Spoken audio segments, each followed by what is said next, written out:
चलिए ये शुरू करते हैं।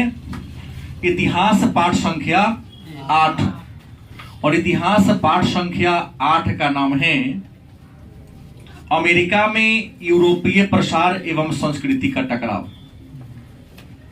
तो सबसे पहले जान ले कि अमेरिका है क्या।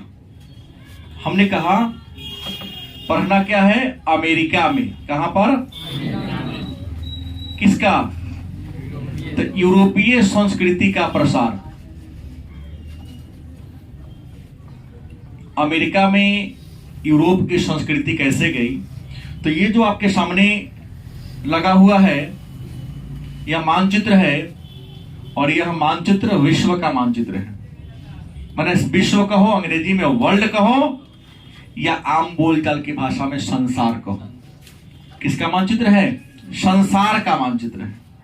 तो ये संसार के मानचित्र को देख रहे हैं तो संसार के मानचित्र पर 7 बड़े बड़े भूमि का टुकड़ा है और बड़े बड़े भूमि के टुकड़ा को हम कहते क्या हैं? तो बड़े भूखंड को हम लोग महाद्वीप या महादेश कहते हैं। भूमि के बड़े खंड को, बड़े टुकड़ा को क्या कहते हैं? महाद्वीप या महादेश के नाम से। और आपको याद होगा कि भूगोल में मैं आप लोगों को पढ़ाया हूं कि पहले एक गो महादेश था। क्या नाम था? पैंजिया। वह पैंजिया महाद्वीप 2 भाग में टूट गया।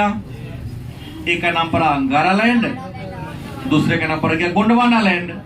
और पुनः अंगारा लैंड और गोंडवाना लैंड में विखंडन हुआ, टकरा, टूटा और टूटने के बाद 7 बड़े बड़े और असंख्य छोटे छोटे टुकड़ों में क्या हो गया?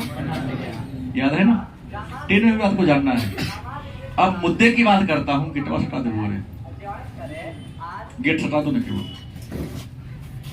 तो 7 को बड़े बड़े भूमि के टुकड़ा को हम 7 महादेश कहते हैं। वो 7 महादेश के नाम मैं गिना दूं आपको। तो ये जो आप देख रहे हैं जिसका मैं गोल घेरा कर रहा हूं, ये आपका हो गया दक्षिणी अमेरिका महादेश। कौन महादेश हो गया? और दक्षिणी अमेरिका के जस्ट ऊपर अगर हम बढ़ते हैं, जस्ट ऊपर अगर यदि हम बढ़ते हैं तो क्या हो गया? उत्तरी अमेरिका महादेश। कोई दिक्कत? मानचित्र के नीचे अगर हम बात करें, दक्षिण की ओर बात करें तो सबसे नीचे दक्षिणी गोलार्ध में यहां पर एक महादेश है जिसका नाम है अंटार्कटिका महादेश। क्या नाम है? ये व्हाइट है, यहां बर्फ ही बर्फ है, इसलिए इसका नाम अंटार्कटिका महादेश है।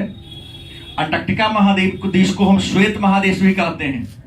इसको श्वेत महादेश इसलिए कहते हैं क्योंकि बर्फ ही बर्फ है, बर्फ का रंग क्या होता है? व्हाइट होता है। दूसरी महत्वपूर्ण बात यह है कि अंटार्कटिका महाद्वीप को परिवर्तित महाद्वीप भी कहते हैं क्योंकि ठंडी के मौसम में जब सूर्य दक्षिणायन होता है, उत्तरायण, तो दक्षिणी गोलार्ध में ठंडी ज्यादा पड़ता है, बर्फ जम जाता है बहुत लंबा चौड़ा।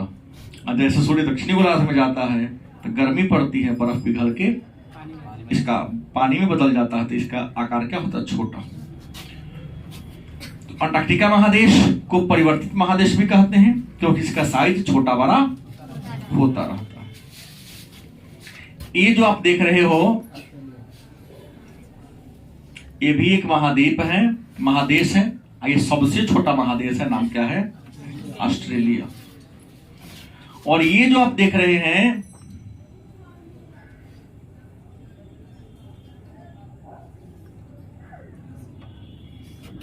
अफ्रीका महाद्वीप है। कौन महाद्वीप?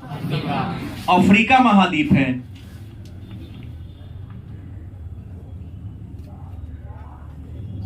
और ये जो हम सब देख पा रहे हैं यूरोप महाद्वीप है।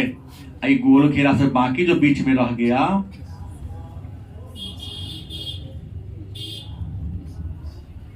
कौन महादेश बच गया? एशिया महादेश। तो महादेश कितने हैं? महाद्वीप कितने हैं? 7। एशिया महादेश, यूरोप महादेश, अफ्रीका महादेश, तीनों देखो आपस में सटल है मिला जुला के लगभग। उत्तरी अमेरिका महादेश, दक्षिणी अमेरिका महादेश, अंटार्कटिका महादेश और ऑस्ट्रेलिया महादेश। तो महादेश कितना हो गया? तो इस पाठ में ये जानना है कि ये जो यूरोप महादेश है, कौन महादेश है? लिखल है यहाँ पर मानचित्र, आप देखना यहाँ पर लिखल है EUROPE यूरोप, और यहाँ पर लिखल है नॉर्थ अमेरिका। ये जो हरिहरका हो ना, यह अमेरिका है, यहीं के राष्ट्रपति जो बाइडेन है। अब विश्व का सबसे ताकतवर देश यही अपने आप को कहता है। और इसके ऊपर जो पीला देख रहे हैं वह कनाडा है। कौन है? और अभी जो लड़ाई चल रहा है ये रूस, पीआर का पूरा कौन देश है? रूस। और रूस के यहाँ पर छोटा सा बगल के देश है यूक्रेन है। कौन है? यूक्रेन एकदम बहुत छोटा देश यहाँ पर है। जैसे अगर मैं मिटा दूं मानचित्र का, ये जो हम पूरा मिटा देता हूं, उनको मिटा के समझाना ही पड़ेगा। तो ये जो आप देख रहे हैं रेड वाला, यही यूक्रेन है। हालांकि पहले रूस का था, और पीआर का पूरा रूस यहां तक है, पूरा यहां से यहां तक विश्व का सबसे बड़ा देश क्षेत्रफल में कौन है? जो लाल के तो यही यूक्रेन है। इस रूस और यूक्रेन में क्या चल रहा है? वार, युद्ध चल रहा है। सीधे लूट लेना चाहिए। चलिए, अपने शत्रु को कभी कमजोर ना समझे। इसके पीठ पर भी ये हरिहरका, ये ललका के पीठ पर हरिहरका के हाथी अपना बल पर कूद नहीं रहा है। अगर देह में दम न हो और जोर जोर से दहाड़ रहा है सिर की तरह, तो समझना बॉडी भले ही कमजोर होगा, पीठ पर कोई मजबूत के हाथ इसलिए दहाड़ रहा है।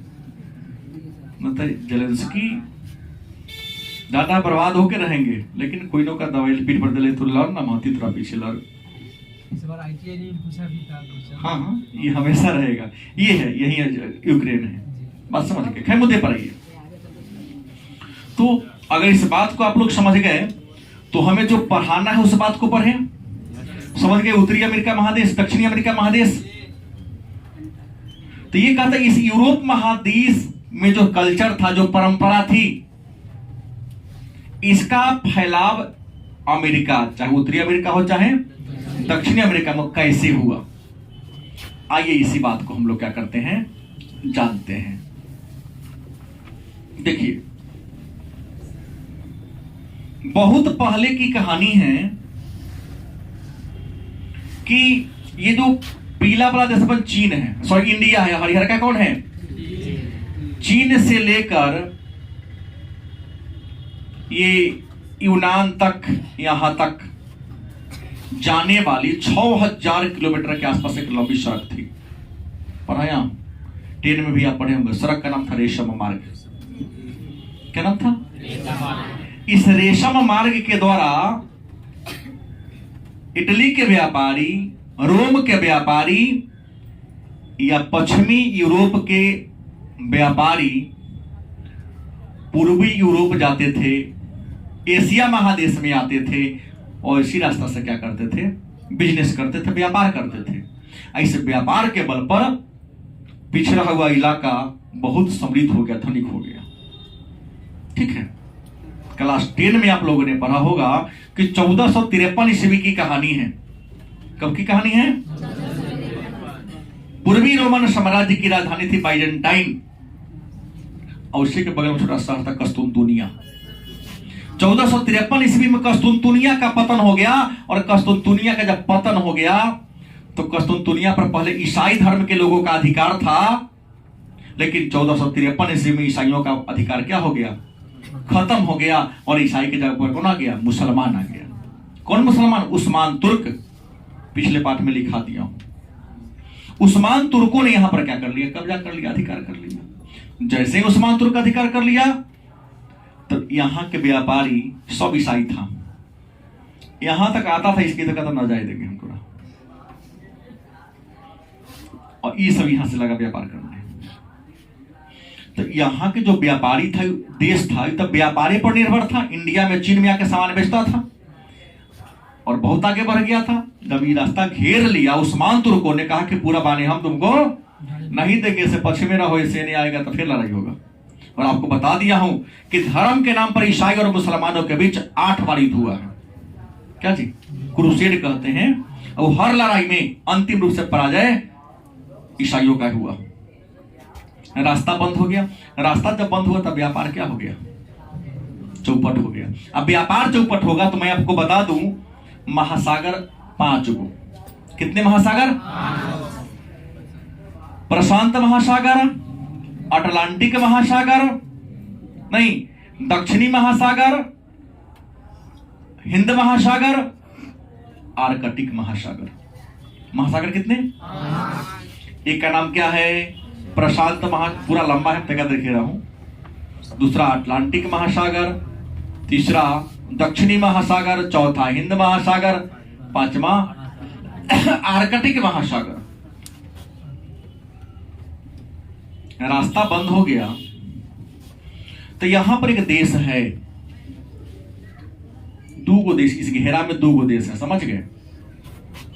इस घेरा में कितने देश हैं? पहले पीला रंग का है वह पुर्तगाल, और जो पिंक कलर का नाम उसका है स्पेन। पहले स्पेन के नियंत्रण में पुर्तगाल था, लेकिन बाद में पुर्तगाल स्पेन से क्या हो गया? आजाद हो गया, स्वतंत्र हो गया। तो ये देखिए ना, स्पेन और पुर्तगाल के पश्चिम में अटलांटिक महासागर, पूर्व में यहाँ पूरा भूमध्य सागर है, दक्षिण में भी क्या है? भूमध्य सागर है। और यहाँ का जमीन बड़ा बंजर है, पत्थर ही पथरीली जमीन है, यहाँ खेती बाड़ी करना संभव। ये लोग समुद्र में जाकर समुद्र से कुछ कुछ सामान को प्राप्त करता था और अपना जीवन यापन क्या करता था? चलाता था। और जब व्यापार इसका चौपट हो गया, व्यापार इसका बंद हो गया, तो यहाँ के लोगों को जीवन बसर करने में क्या होने लगी? परेशानी पैदा होने लगी। तो पुर्तगाल का एक व्यक्ति था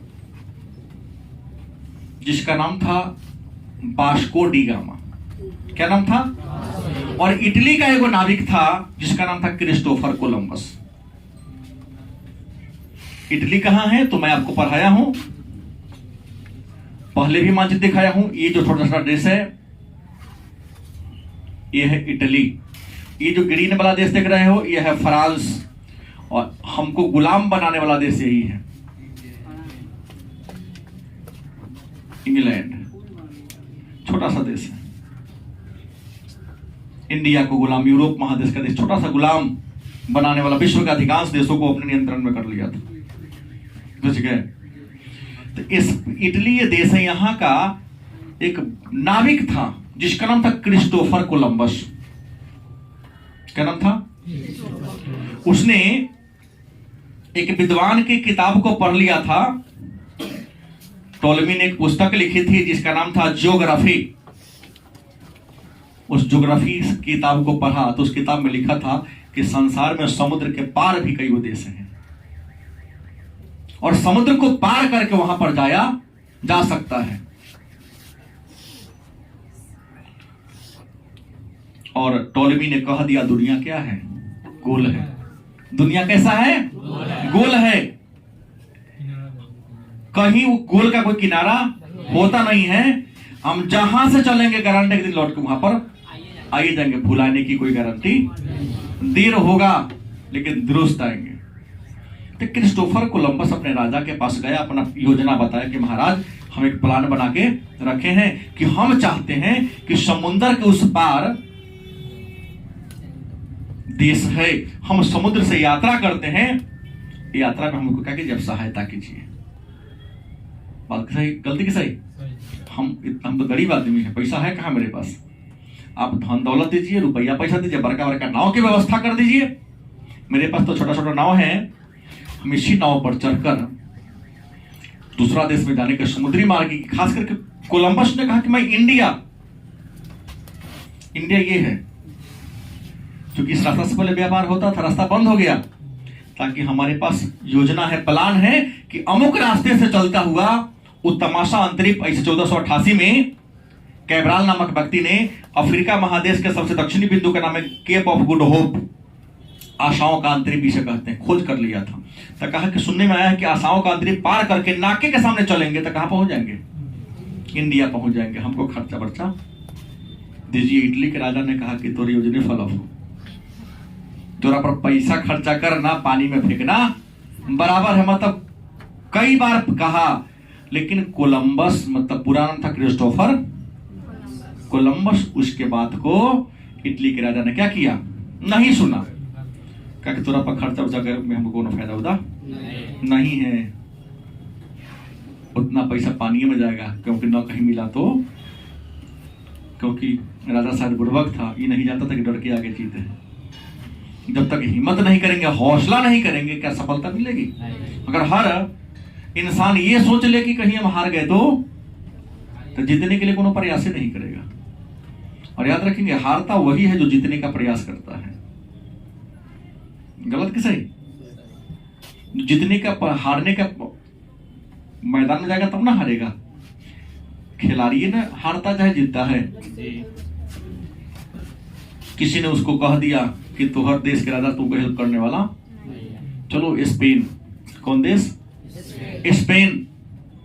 वहां का जो राजा है उसको नाव बनाने में और समुद्री यात्रा करने में बहुत ज्यादा रुचि है। वो तुमको धन दौलत देगा, तुमको आर्थिक सहायता देगा। कोलंबस अपन देश छोड़ा, इटली छोड़ा। इटली के तो बगले में नहीं स्पेन है, स्पेन के पास आया। स्पेन के राजा का नाम था फर्डिनेंड द्वितीय। क्या नाम था? और उनके पत्नी का नाम था इसाबेला। क्या नाम था? हाँ, इसाबेला। इसाबेला उनकी कौन थी? पत्नी थी। उनके पास अपना पूरा नौता प्रोफाइल बना के ले गया था कि अमुक अमुक टापू होते हुए हम अमुक महासागर को पार करते हुए इंडिया पहुंच जाएंगे। इसाबेला के सामने, उनके पति फर्डिनेंड द्वितीय के सामने अपना प्लान पेश किया कि आप हमको आर्थिक सहायता दीजिए। हम क्या करेंगे? भारत के या भारत पहुंचने के समुद्री मार्ग का, हम अटलांटिक महासागर को पार करता हुआ इंडिया सफलतापूर्वक तरीके से कहोगे पहुंचेंगे। स्पेन के राजा रानी कहा कि हम तुमको सहायता देंगे, लेकिन अभी मेरे पास नाव नहीं है। जो तुम्हारे पास नाव हो वही से काम चलाना होगा। कोलंबस के पास 4 गो नाव था, लकड़ी वाला।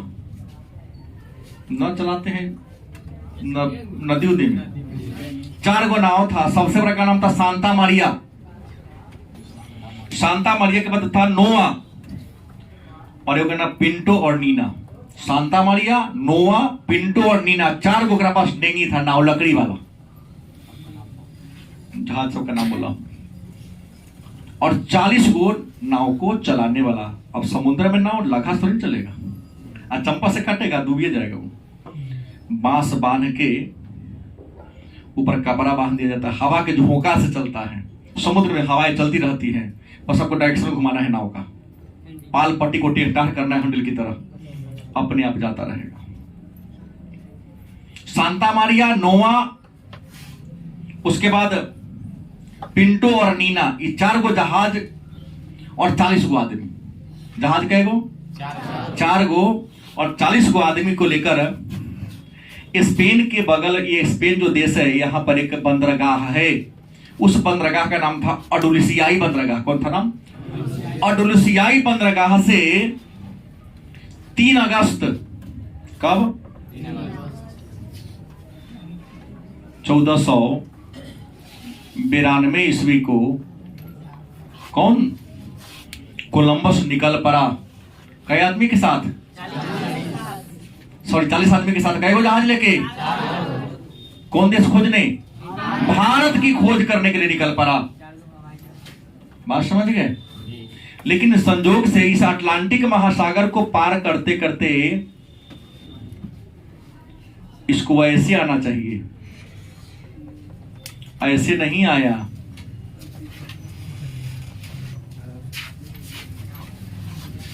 इसने क्या किया कि सीधा यहां से जहाज को लेते सीधे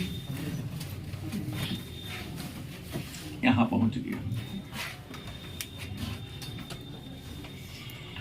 क्रिस्टोफर कोलंबस 3 अगस्त 1492 ईस्वी को स्पेन के अडुलिसियाई बंदरगाह से अपनी यात्रा की शुरुआत किया था। 4 गो इसके पास नाव थे, 40 गो क्या था? नाविक था। निकले लगातार 33 दिन तक अटलांटिक महासागर में नाव चलते रह गया। कै दिन? आप लोग जिंदा रहिएगा? रखले था, वही पर खाता पीता था, नहीं रहेगा। 33 दिन तक केवल चारों ओर पानी ही पानी दिखाई दे। तो पानी देखिए कि मर जाए ठगी कहां, जहां समुद्र की में गहराई 5 किलोमीटर कम से कम, कई किलोमीटर, इधर भी पानी उधर भी पानी, आगे पानी पीछे पानी, ऊपर आसमान। आधा नाविक का हौसला फेल, कहता है कि हम लोग लौट चलो यहां से। जहाज को क्या करते हैं, घुमा लेते हैं। न घुमाएंगे तो लगता आगे कोनो देशे नहीं है, जहाज आजीवन चलता रह जाएगा, पहुंचबे नहीं करेंगे। लेकिन एक बात है, कोलंबस बड़ा करेजियस इंसान था, बड़ा हिम्मतगर था। चल कुछ दिन और कहीं मिल गया तो हौसला अपने मित्रों को बढ़ाया, और इसी हौसला को बढ़ाते हुए 12 अक्टूबर, कब, 1492 ईस्वी को यहां से निकला, यहां समुद्र के किनारे के तट पर पहुंच गया। क्योंकि कोलंबस किस देश की खोज के लिए निकला था, भारत। तो जिस जगह पर पहुंचा उस जगह का नाम रख दिया इंडीज। क्या समझ के, भारत समझ के उसका नाम क्या रख दिया, इंडीज। रियल में इंडीज नहीं था, उत्तरी दक्षिणी अमेरिका और उत्तरी अमेरिका के बीच का एक टापू है जो कैरिबियाई देश कहते हैं। क्या कहते हैं, उत्तरी अमेरिका और दक्षिणी अमेरिका महादेश के बीच में छोटा छोटा टापू है। वो छोटे छोटे टापू के समूह को कैरिबियाई द्वीप कहते हैं। क्योंकि इसका नाम कैरिबियाई द्वीप इसलिए पड़ा क्योंकि यहाँ पर कैरिबी जनजाति की आबादी ज्यादा है। और आज इस देश को वेस्ट इंडीज कहते हैं। और वेस्ट इंडीज कोई देश नहीं, क्रिकेट खिलाड़ी टीम है वो। इन सब टापू पर के मिला के देश क्रिकेट टीम बन गया जिसका नाम क्या, वेस्ट इंडीज। एल सल्वाडोर सबके नाम से इसको जानते हैं। यहां पहुंचा, लेकिन खोजने क्या निकला था, नाम क्या रख दिया, इंडीज। और यहाँ के निवासी को क्या कह दिया, हाँ, रेड इंडियन। ठीक है, यहां आया तो यहां पर कई प्रकार की परंपराएं थी। यहां पर लोग समूह में रहते थे, अलग अलग परंपरा थी, और एक कबीला में लोग रहता था। और यहां पर कई परंपरा थी। उस परंपरा का नाम था इंका सभ्यता, माया सभ्यता, एजेटिक सभ्यता। यहां पर अलग, जैसे कैसे भारत की सिंधु घाटी सभ्यता है, हमने इतिहास पाठ 2 में पढ़ा है, मेसोपोटामिया की सभ्यता। वैसे ही यहाँ पर कुछ छोटी छोटी परंपराएं थी, लोग रहते थे, उनके जीने का तौर तरीका क्या था, अलग अलग था। यहाँ पर आए, इन सब के बारे में इनको क्या मिली, जानकारी मिली। कोलंबस यहाँ रहा और यहाँ का अपने आप को गवर्नर जनरल घोषित कर दिया। क्या घोषित कर दिया, लोग यहाँ के शांत थे, लड़ाई झगड़ा नहीं हुआ। लेकिन एक और जनजाति था जो लड़ाकू था, कोलंबस से लड़ा झगड़ा, फिर जाके समझौता हुआ, तो अपने आप को गवर्नर घोषित कर लिया। और गवर्नर घोषित करके यहाँ के जो अस्थायी लोग थे उसको गुलाम बना बना करके जहाज पर बैठा बैठा के कहां भेजने लगा, अपना देश यूरोप महादेश में। और यूरोप महादेश में एक छोटा सा देश है यहाँ पर पुर्तगाल, और पुर्तगाल की राजधानी कौन है, लिस्बन। लिस्बन के बाजार में इंसान को लगा बेचने, क्योंकि संसार में आदमी के खरीद बिक्री का एक बाजार था, अब नहीं है, लिस्बन। और लिस्बन कहाँ है, तब पुर्तगाल की, वहां बेचने लगा। तो वहां के जनजाति को पता लगा, लोग कहाँ घटने लगे, लेकिन इंसान घटने कहाँ लगाई। तब पता चलेगा जो विदेशी आया है ना, पुर्तगाली, कोलंबस जो आया है, यही इंसान को पकड़ देख लिया, जहाज पर लाते हुए ले जाता है, वहां पर बेच लेता। बड़ा फायदा हो रहा था इसको, क्योंकि पूंजी लगाना है नहीं, पकड़ पकड़ के ले आके बेच लेना है। तो मुनाफा कमाने के लिए ऐसा किया, विरोध किया, यहां से भाग आया। कहा जाता है 1492 से 1492 से 1502 ईस्वी तक कोलंबस 4 बार अमेरिका की ओर आया था। हर बार आने का उद्देश्य था कुछ न कुछ फायदा कमाना, क्योंकि जान गया था कि अमेरिका जो है सोने चांदी का। यहाँ पर मैक्सिको एक देश है जिसकी राजधानी है मैक्सिको सिटी, है ना, पियर का मैक्सिको है। विश्व में सबसे अधिक चांदी यहीं पर होता है। और यहाँ पर सभ्यता थी, इंका, माया, एज़टेक की सब सभ्यता थी, परंपराएं थी। यहाँ पर आया और यहाँ के लोग शीशा का बड़ा पसंद करते थे। यहाँ के गरीब ही इस यहाँ के लोग गरीब भी सोना का 24 आवर 10-12 भर रखना ही रहता था। लेकिन पुर्तगाली के पास शीशा ज्यादा था, तो शीशा के आभूषण देता था और बदला में सोना के बराबरी में देता था। शीशा से क्या बदलता था?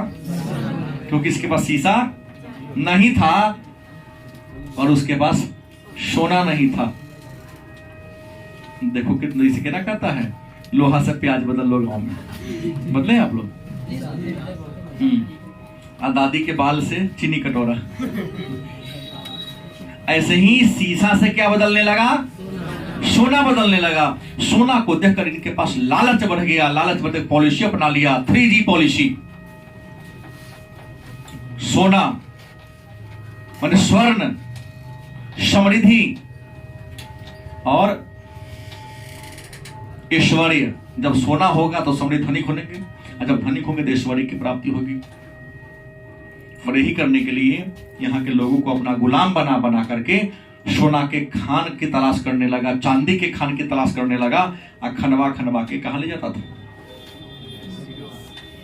अपने देश ले जाता था। पहले के समय में समुद्र में डाकू चलता था, जिसको हम जलदस्यु कहते हैं, समुद्री लुटेरा। और उस समय समुद्री लुटेरा में सबसे जो बड़का था उसका नाम था फ्रांसिस ड्रेक। क्या नाम था? फ्रांसिस ड्रेक उसका नाम था। वो कहां का था? इंग्लैंड का था, इंग्लैंड का। ये सब यहाँ सोना लूट के जाता था। जब पता चल गया कि रास्ते में फलना फलना तारीख को लेके जाता है, तब फ्रांसिस ड्रेक समुद्र में नुकायल रहता था, जहाज पर हमला बोल के सब लूट लेता था। है चोरवा के महाचोरवा छीन लिया। इस बात की जानकारी स्पेन वाले को पता चला कि वो इंग्लैंड का निवासी है। उसने महारानी को शिकायत किया कि आपके यहाँ का फ्रांसिस ड्रेक है, हमारे यात्री को लूट लेता है, हमारे जहाज को लूट लेता है। बात ठीक नहीं है, क्षति आपको झेलना पड़ेगा। उससे पहले ही फ्रांसिस ड्रेक जाके महारानी से मिल लिया था कि आप चुपचाप रहे, कमीशन मिलेगा, जैसा कह लेते हैं हम। महारानी को लिखता है कुछ लोग, महारानी को जो कमीशन पहुंच जाता था उस समय राजा को भी दिया करता था। महारानी इसके पर नजरअंदाज कर दी है, इंग्लैंड वाला को नजरअंदाज कर दी। तो उस समय स्पेन के पास जहाज का बहुत बड़ा बेड़ा था, क्योंकि स्पेन और पुर्तगाल के राजा जहाजें बनाने पर फोकस करता था। उसका नाम था स्पेनिश अरमेडा। इतना बड़ा जहाज था कि जिसे इंग्लैंड को लूट लेना चाहता था। कितना बड़ा जहाज विश्व के किसी देश के पास नहीं था। पुर्तगाल के पास छोटे छोटे कैरावल जहाज थे जो तेज गति से चलता था। इंग्लैंड की ओर जहाज जा रहा था। इंग्लैंड क्या कर, जितना छोटा जहाज था अटलांटिक महासागर में बड़का जहाज को क्या कर लिया, घेर लिया। और घेर करके ऊपर से वार करना और उस उतने बड़े जहाज को जल समाधि लेवा दिया। जैसे जल समाधि लिया तो इस रास्ते से अब आता था स्पेन और पुर्तगाल। इस रास्ते से कौन आने लगा? पहले फ्रांस आया, फ्रांस के बाद इंग्लैंड, दोनों आकर के दबदबा जमा लिया। क्या कर लिया? दबदबा जमा लिया। पहले तो फ्रांस आया, बाद में इंग्लैंड आया। इंग्लैंड और फ्रांस में फिर लड़ाई हुआ, तो फ्रांस वाला को इंग्लैंड भगा दिया कनाडा में और अपने रह गया अमेरिका में। और 9th क्लास में पढ़े होंगे, इंग्लैंड ने अमेरिका में कितने उपनिवेश बसाए? 13। याद है ना? तो ये तो हो गया, इसकी बात करते हैं। इसी समय एक और पुर्तगाल का निवासी था, नाम था वास्को डी गामा। क्या नाम था?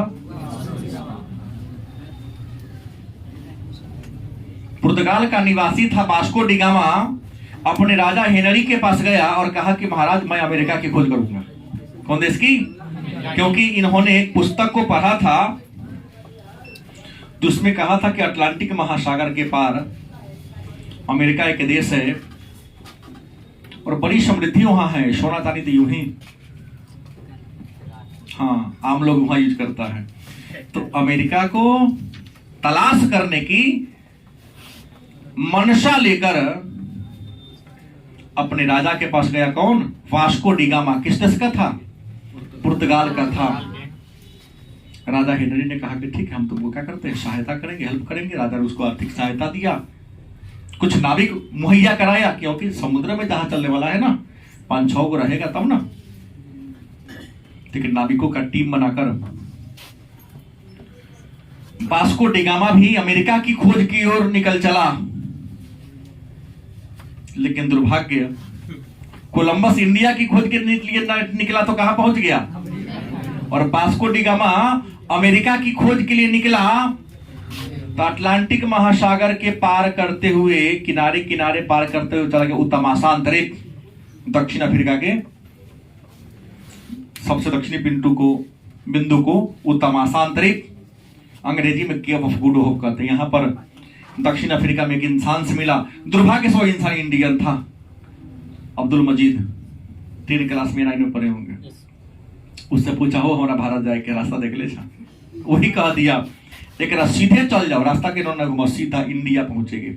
उसी से रास्ता के तलाश किया और हिंद महासागर को पार करते हुए भारत के पश्चिमी किनारे मालाबार तट पर पहुंच गया, जिस बंदरगाह पर उतरा उसका नाम था कालीकट। राजा जब मोरिन था, राजा ने भव्य स्वागत किया, विदेशी समझकर, अतिथि समझकर भव्य स्वागत किया। कई महीना तक वास्को डी गामा रहे, और वास्को डी गामा जब यहां से लौटने लगे तो यहाँ के राजा ने बड़ी स्वागत किया, अब बहुत उपहार दे दिया। वास्को डी गामा पुनः उसी रास्ता से कहां पहुंच गया, अपना देश पुर्तगाल पहुंचा। कहता कि इतना उपहार मिला था, गरम मसाला ये सब बेचने के बाद खर्चा बर्चा काट के 60 गुना अधिक फायदा हुआ। ऐसे बढ़िया व्यापार की होती, बिना बिजनेस के 60 गुना ज्यादा मुनाफा इसे मिला। बात बुझ गए? आगे की कहानी कहूं, लेकिन राजा ने पूछा कौन देश खोजे हो? कहा भारत। कहा कि जो अमेरिका खोजो। 5 बार वास्को डी गामा अपने देश से कहा निकला, अमेरिका खोजने, लेकिन हर बार कहां पहुंचता था? अंत में पश्चाताप में जाकर मर गया हूं, अंत में पागल जैसा हो गया हूं। कहा कि हम ऐसा इंसान हैं कि हमसे अमेरिका ना मिल सका। हालांकि कई देशों की उन्होंने क्या कर लिया था, खोज कर लिया था। तो ये था वास्को डी गामा की कहानी और क्रिस्टोफर कोलंबस की कहानी।